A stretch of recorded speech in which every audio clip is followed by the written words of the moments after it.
अब तक की 5 अहम खबरें। बेंगलुरु में मुस्लिम बस कंडक्टर को सर से टोपी उतारने के लिए किया गया मजबूर।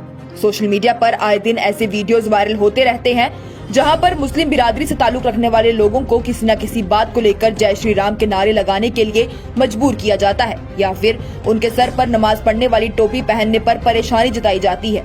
ऐसा ही एक वीडियो सोशल मीडिया पर वायरल हो रहा है। बताया जा रहा है कि मामला बेंगलुरु मेट्रोपॉलिटन कॉर्पोरेशन की बस का है, जिसमें सरकारी बस में एक महिला मुसाफिर बस के कंडक्टर से उसके टोपी पहनने को लेकर बहस करती दिखाई दे रही है।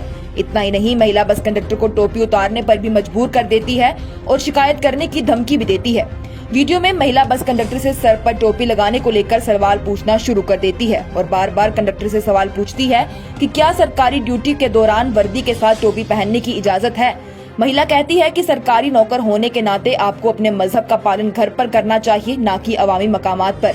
वहीं वीडियो में बस कंडक्टर महिला से कह रहा है कि वो कई सालों से इसे पहनता है, लेकिन महिला उसे शिकायत करने की धमकी देती है और बलाखिर कंडक्टर से टोपी उतरवा ही देती है। फिलहाल ऐसा कहा जा रहा है कि बेंगलुरु पुलिस ने इस मामले को इदारे में ले लिया है और इसमें कार्रवाई करना भी शुरू कर दी है। मध्य प्रदेश में मुसलमान आदमी के दुकान बनाने को लेकर हिंदू ग्रुप्स ने किया एहतजाज और फिर काम को बीच में भी रोका दिया गया।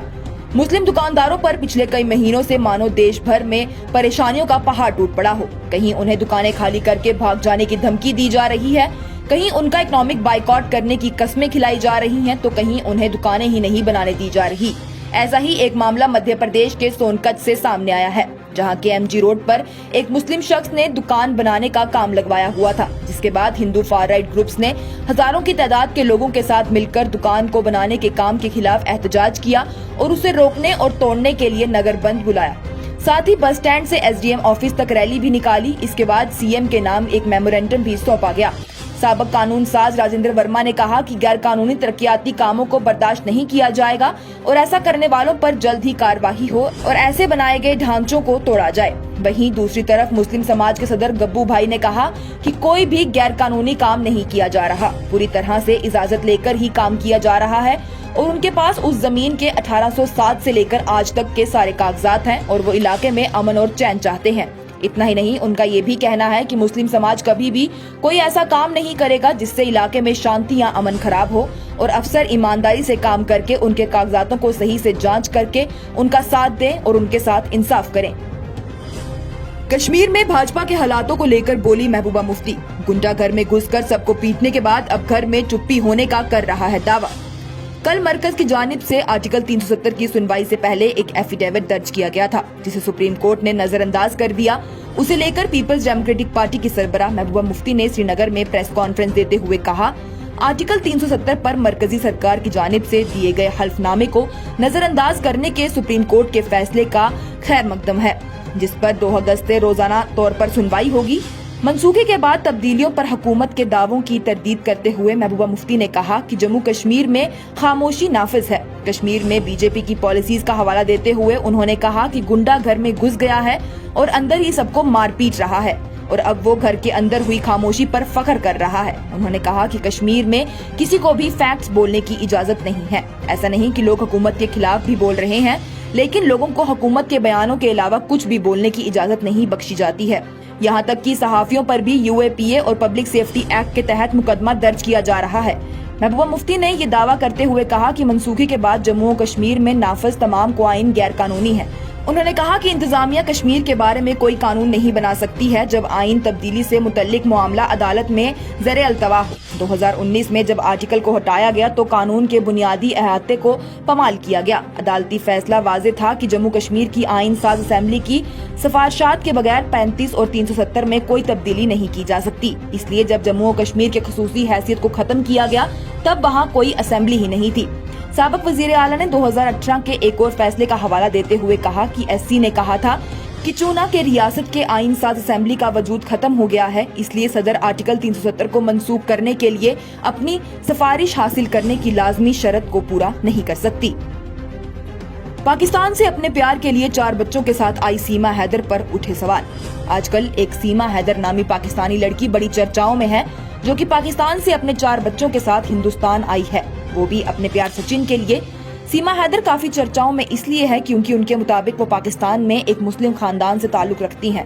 वो शादीशुदा भी हैं और उनके 4 बच्चे भी हैं। उनका कहना है कि वो नोएडा के रहने वाले सचिन से पबजी पर मिली, जहां उनकी बातचीत ज्यादा होना शुरू हुई और उन्हें सचिन से प्यार हो गया, जिसके बाद वो सचिन से नेपाल में पहली बार मिली और दूसरी बार वो अपने 4 बच्चों के साथ नेपाल से हिंदुस्तान आ गई। उन्हें सुरक्षा एजेंसियों ने रोका लेकिन बाद में छोड़ दिया। अब यही सीमा बड़े शक के घेरे में आ गई है। दरअसल बात ये है कि हर दिन न्यूज रिपोर्टर सीमा से इंटरव्यू लेने उनके घर पहुंच जाते हैं। सीमा अब अपने पहनने ओढ़ने का ढंग पूरा बदल चुकी हैं। वो साड़ी पहनती हैं, मंगलसूत्र पहनती हैं, मांग में सिंदूर भी लगाती हैं। वहीं सीमा को लेकर सोशल मीडिया पर बड़ी चर्चा हो रही है। लोगों का कहना है कि सीमा हाव भाव से मुसलमान नहीं लगती, ना तो उनकी जुबान वैसी है ना उनका तरीका। वहीं आज एक वीडियो सोशल मीडिया पर बड़ी तेजी से फैल रहा है, जिसमें एक रिपोर्टर सीमा का इंटरव्यू लेने उसके घर पहुंचा है और उसने सीमा से मुसलमान होने को लेकर कुछ सवाल किए। सवाल बेहद आसान थे, जिसका जवाब मुस्लिम खानदान में जन्मा छोटे से छोटा बच्चा भी बड़ी आसानी से दे सकता है। रिपोर्टर ने सीमा से पूछा कि क्या आप नमाज पढ़ती हैं? उनने आगे से कहा कि हाँ, सिर्फ रमजान में। फिर रिपोर्टर ने कहा कि अच्छा, कोई कलमा या कुरान की कोई सूरह जो आपको आती है वो सुना दीजिए। तो सीमा का जवाब आगे से बेहद ही हैरान कर देने वाला था।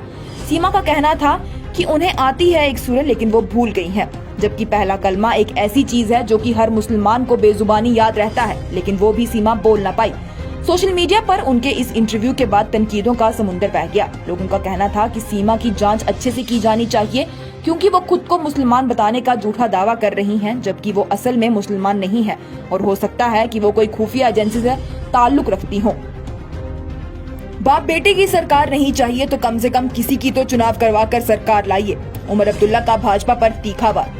कल आर्टिकल 370 पर सुप्रीम कोर्ट में सुनवाई की गई थी, जिसके बाद सुप्रीम कोर्ट का कहना था कि वो 2 अगस्त से इस मामले पर लगातार सुनवाई करेंगे।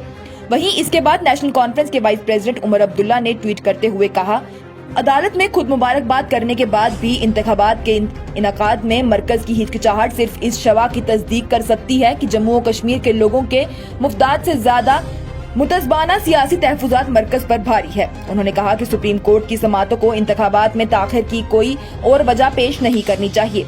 इसके साथ ही उमर अब्दुल्ला ने मीडिया से खिताब करते हुए कहा कि जम्मू कश्मीर में फिलहाल तो सरकार किसी की नहीं बन रही है। उन्होंने कहा कि सरकार कहती है कि अवाम को अब बाप बेटी की सरकार नहीं चाहिए, तो ठीक है ना, बाप बेटी की सरकार बने, पर कम से कम किसी की तो सरकार बने। लेकिन यहाँ तो इनके इंतखाबात ही नहीं करवाए जा रहे, क्योंकि वो हमसे इतना डर गए हैं कि वो भी जानते हैं अगर वो इंतखाबात करवाएंगे तो वो हार जाएंगे। और मैं दावे से कह सकता हूँ कि अगर आज जम्मू कश्मीर में इंतखाबात करवाए जाते हैं तो बीजेपी यहाँ 10 से ज्यादा नंबर नहीं ले पाएगी।